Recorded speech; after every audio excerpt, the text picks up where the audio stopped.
Welcome. Today we're going to discuss one of the biggest crises Europe is facing currently, which is the energy crisis. To get a better understanding on the topic, we invited Mr. Samuel Furfari, who is a professor on geopolitical energy and wrote more than 10 books on the topic, still counting. Mr. Furfari, thank you so much for being with us here today. Thank you very much for the invitation. I think it's to start with the first question. You were previously an senior advisor to the European Commission on Energy, and you said in a podcast that the initial goal or the initial target of the European Union was to ensure energy security. And what they're doing right now is actually completely the opposite. Could you please elaborate that? Yes, that's the crucial question. The EU started after the Second World War to try to bring peace on this continent.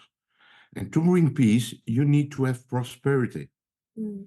And to have prosperity, you need to become rich, not richer, but to have what you need to live.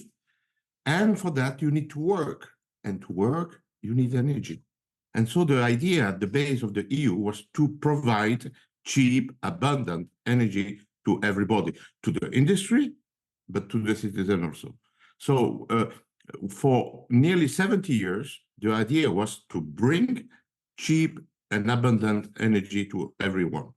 And after that, with the idea to decarbonize, they reverse the logic and they say, well, we should increase the price of energy. We should restrict the use of energy to save the planet.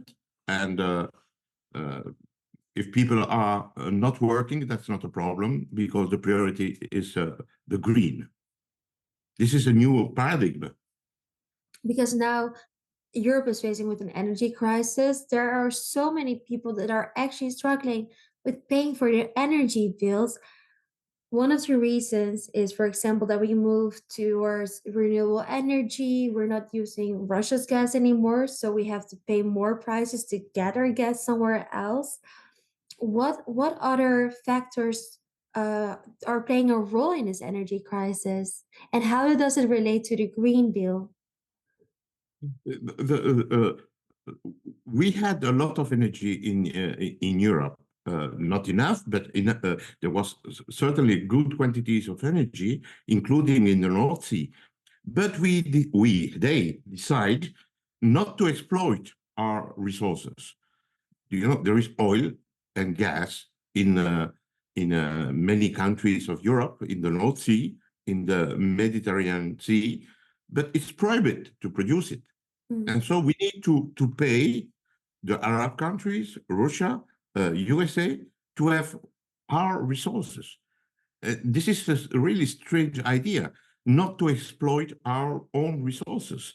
It will not be sufficient, but certainly it will reduce the bill to everybody. And the second main reason is that we had a cheap energy with nuclear energy, and some countries decide to drop this cheap way to produce electricity. And of course, the price of electricity have increased. And the third reason is to oblige to produce expensive renewable energy. Renewable energy is very expensive. It is why the Commission obliged the industry to produce this energy. If it was cheap, there was no reason to oblige. So we are obliged to produce something which is expensive.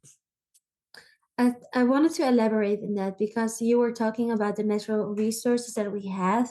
I am from the Netherlands, and in the north of my country, in Groningen, we are sitting on a lot of gas.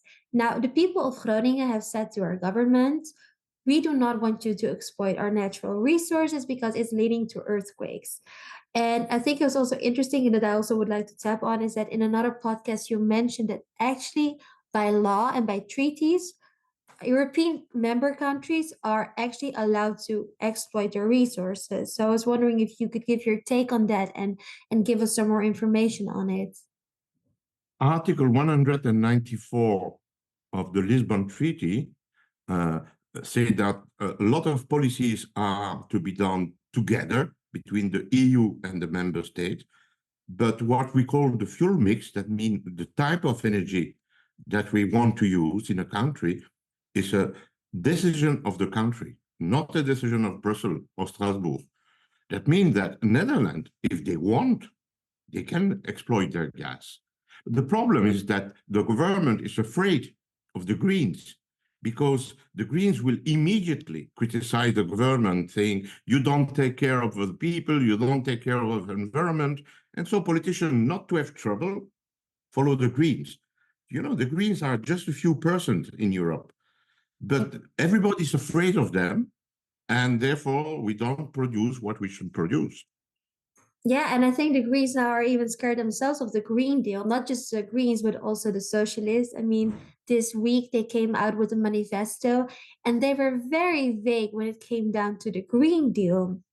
I think it's kind of interesting because, I mean, it was their parade, it was their Trojan horse that they got with Timmermans, which actually eventually also led to this energy crisis. Why do you think that even the socialists are now very vague when it comes down to the Green Deal? No, it's easy to give nice dream to people. It's not expensive to make people dreaming. And of course, you can say, well, tomorrow everything will be clean, cheap, abundant. We don't need fossil fuel. Everything will be with renewable. We will protect the nature and so on. It's attractive, and we will create new job. It's attractive. But then you arrive to the reality. And the reality is totally the reverse of what they promised. They promised us to have cheap energy, and we have expensive energy. They promised to create jobs, and we have unemployment. They promised to develop technology, and we buy technology in China. So the socialists are now in a dilemma because they've been on the base of this. Mr. Timmermans was a socialist. They've been on the base of the Green Deal. And now they realize that it's not so as Mr. Timmermans have promised. But it's difficult to say I was wrong. So it's why, as you say, they are mitigating. They are not very clear. Yeah, because not even half of the European citizens think that net zero is going to be affordable. And it's not. We are still dealing with the energy crisis. I've mentioned it a couple of times. What do you think is the best solution to get rid of this crisis? How can we make sure that affordable energy is accessible for everyone again? I think that it's just a problem of communication. They've been able to impose the Green Deal by communication, repeating, repeating, repeating. And no, we should do the reverse. It's what you are trying to do. Yeah, congratulations. You try to alert people that the story have two faces. And it was nice to say green, green, green. And no, we see the reality. So we need to communicate, and politician, the next generation in Strasbourg of politicians, need to be brave and to say, okay, we have misled people. We have misled people.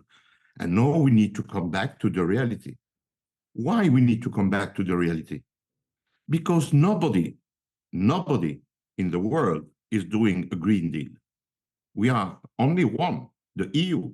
All the rest of the world is not doing that. Look at the USA, how much gas they produce to send us the gas. True. And let alone China, India, and so on. So we believe that we are the leader, but we are the loser. I want to further go into this topic because, first of all, it's going to take a lot of courage from the politicians. I highly doubt they will be courageous enough to say that the Green Deal didn't commit to the promises that they were promising to us as European citizens. And then the second thing it was on an article that you wrote about COP28, and it was about how we're telling, for example, Africa not to use gas, and how it's leading to insecurity into Africa. Could you tell us more about that? A few years ago, when everybody was thinking that we will have only green energy, they realized that, well, for a few years, we will need gas. And so in the parliament, they invent this nice image that gas is a bridge energy from where we are today and from a wonderful green world, we need a little bit of gas. And then with the crisis in Ukraine and in Germany, people realize that gas is crucial, Mm. not only for electricity, because for electricity we can find other solutions, but for heating purpose, for the industry, for the heating in the dwellings. And therefore, people start to realize that, wow, gas is important, much more important than we were thinking. It's not a bridge, it's an energy of the future. And therefore, now they start to say, okay, we need to import gas. Look at Germany. They are trying to import gas from everywhere. And people realize that. It's why in the COP28, if you read carefully the conclusion, it's not green at all. The COP28 say clearly in the point 29 of the conclusion, everybody is free to choose the way to secure its energy security of supply. That means that and any country can do what they want. It's a little bit like the Lisbon Treaty that we mentioned earlier. So that means that there is no obligation to do green energy in the COP28. But then I'm so surprised. Why does Europe have such an obsession with going green? Why are we the only ones in Europe that are pushing so hard to get away from the energy securities that we have known for decades that have provided us with prosperity? Your question is essential because you rightly say we shift the priority. Before the priority was the security of supply, and now the priority is becoming green. And we see that in becoming green, you destroy your security of supply.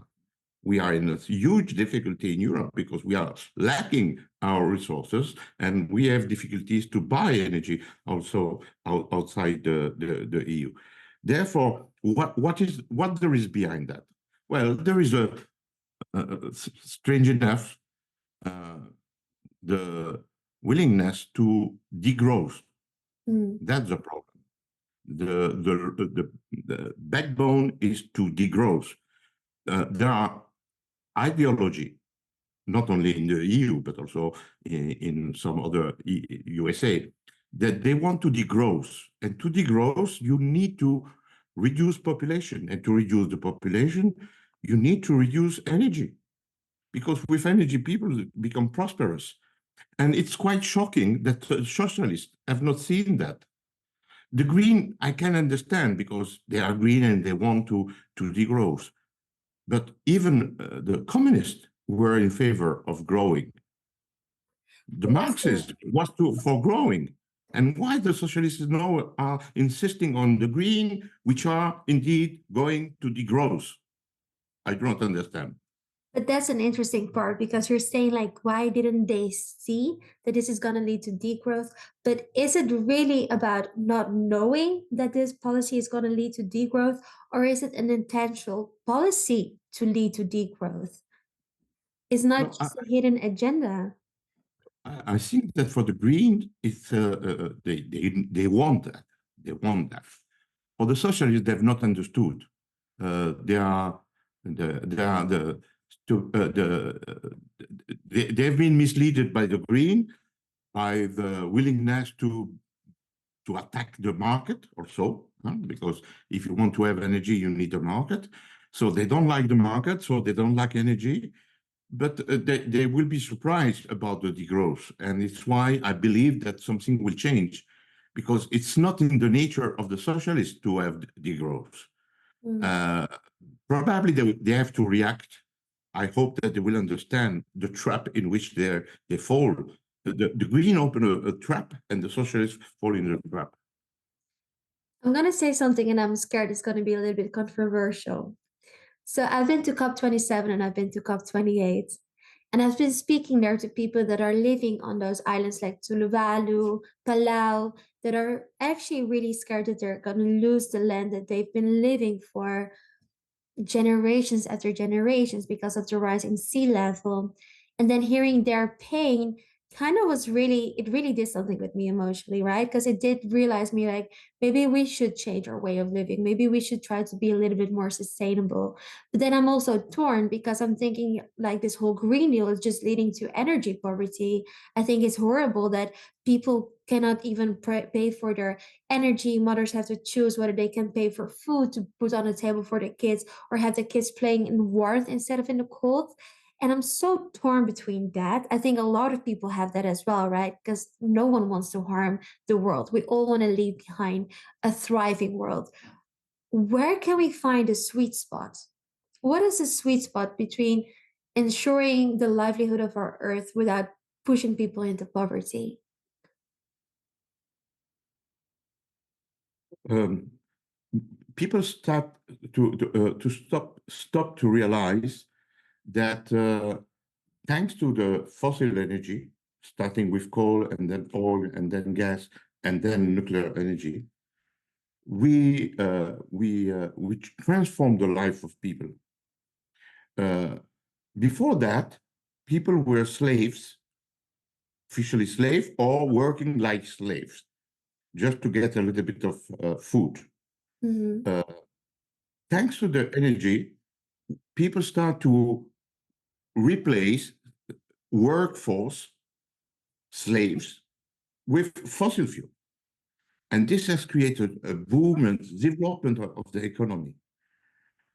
If people do not realize that energy, mainly energy fossil energy and nuclear, uh, because it is 82% of the world consumption. If people do not realize that has created good quality of life and prosperity, and if we enjoy good health, sanitation, hospitals, education, is thanks to energy. It's not thanks to restriction of energy. And therefore, we should aim to bring energy to all citizens of the world, not only in the EU, but also in the rest of the world.